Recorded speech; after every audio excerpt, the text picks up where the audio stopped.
The only real difference between him and Basil is that he was small and had a very large henpecking wife.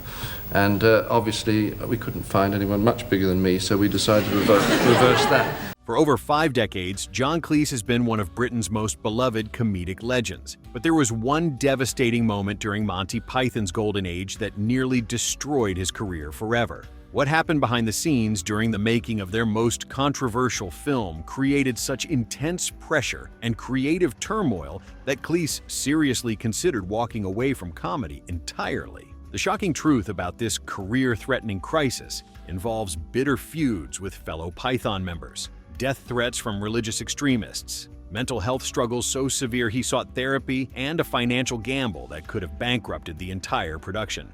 At 79, John Cleese has finally opened up about this dark period of his legendary career, revealing how creative differences, public backlash, and personal demons pushed him to the absolute breaking point.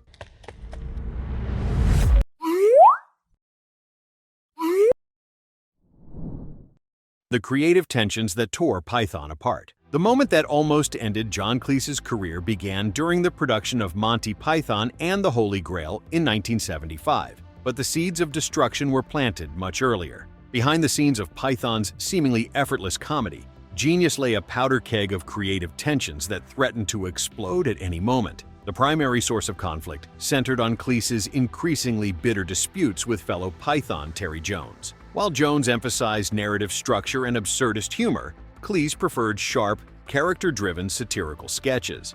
This fundamental creative difference created a toxic atmosphere that made collaboration nearly impossible. During the grueling production of The Holy Grail, these tensions reached a breaking point. Cleese later revealed, "I was so frustrated, I started to feel I didn't want to do this anymore." The writing process, which involved weeks of intense brainstorming sessions, became a nightmare of perfectionist pressure and ego clashes. The situation was made worse by Cleese's admission that working alongside such strong personalities as Michael Palin, Eric Idle, Terry Jones, and Graham Chapman led to frequent blow-ups. The collaborative process that had once energized the group now drained Cleese's passion for comedy entirely. Behind the scenes, other Python members began to notice Cleese's growing frustration and withdrawal. The man who had helped create some of television's most innovative comedy was quietly planning his escape from the very project that had made him famous. The financial pressure was enormous as well. The Holy Grail was being produced on a shoestring budget, and every creative disagreement threatened not just artistic integrity, but the entire production's viability. The stress of potentially failing publicly added another layer to Cleese's growing anxiety. The breaking point and mental health crisis. As the creative pressures mounted, John Cleese's mental health began to deteriorate in ways that shocked even his closest collaborators.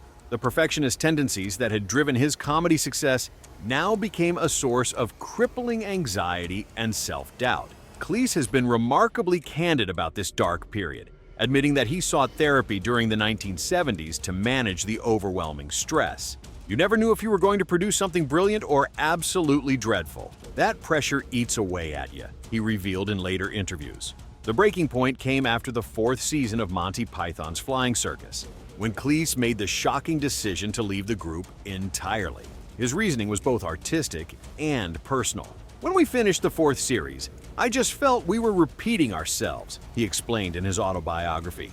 But behind this public explanation lay deeper fears about his career survival. Cleese worried that his decision to exit such a successful show could alienate fans and permanently damage his reputation in the industry. The fear of being labeled difficult or arrogant haunted him constantly. His fellow Python members were largely unaware of the depth of Cleese's crisis. While they knew about the creative disagreements, they didn't realize how close they came to losing one of their most essential members permanently. The comedy world nearly lost a legend, and nobody saw it coming. The life of Brian Backlash and public crisis. Just when it seemed John Cleese might recover from his creative crisis, Monty Python's next project would push him even closer to the edge. The production and release of Life of Brian in 1979 created a public relations nightmare that threatened not just his career, but his personal safety. The film's satirical approach to religion sparked massive backlash from religious groups worldwide. Life of Brian was banned in several countries and heavily criticized by religious authorities, including the Catholic Church. "We were accused of blasphemy when none of us intended it," Cleese explained years later. The controversy reached its peak when Cleese and Michael Palin were invited to debate religious leaders on British television. The heated confrontation became a defining moment in comedy history, but for Cleese, it was emotionally devastating. He later admitted that defending the film publicly pushed him to question whether he wanted to continue creating such controversial content. Behind the scenes, the Python members received death threats from religious extremists.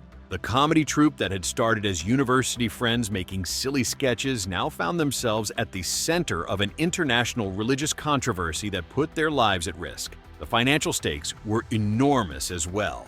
Life of Brian was produced on a budget of $4 million, but the controversy threatened to destroy its commercial prospects. If the film failed, it could have bankrupted the entire Python enterprise and ended all their careers simultaneously. The long-term consequences and career recovery.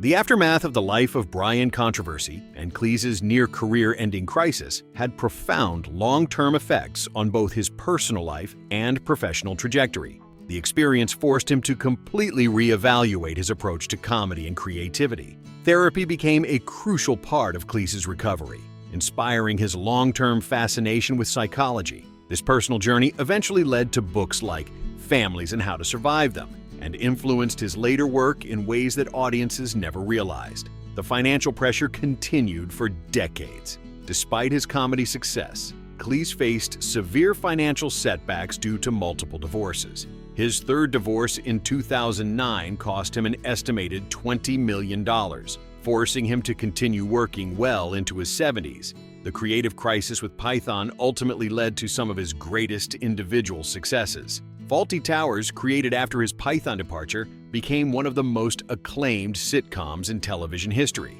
The crisis that nearly ended his career actually freed him to pursue his most successful solo projects.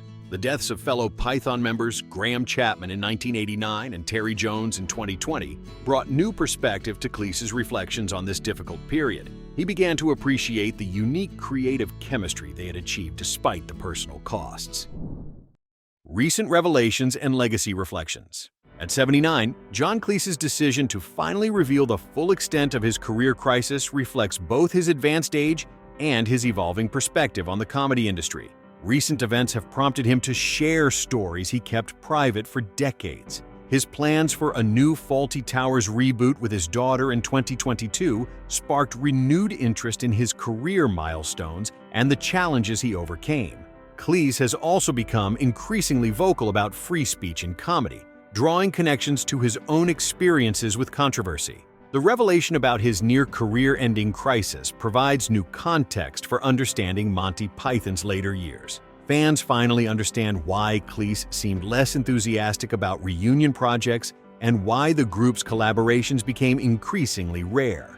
Cleese's financial struggles in later life have also colored his reflections on this period. His humorous tours like Last Time to See Me Before I Die acknowledge both his career achievements and the personal costs of his professional choices. The legacy of this crisis extends beyond Cleese's individual career. The creative tensions and pressures that nearly destroyed Python became part of comedy history, influencing how future comedy collaborations approach both creative differences and public controversy. Modern comedians studying Cleese's career often point to this period as an example of how even the most successful artists can face career-threatening crises. His survival and eventual triumph provide inspiration for performers facing their own professional challenges. What do you think about John Cleese's revelation about his career crisis? Let us know your thoughts in the comments below. Make sure to like this video, subscribe, and hit that notification bell for more untold stories from entertainment history. Thanks for watching.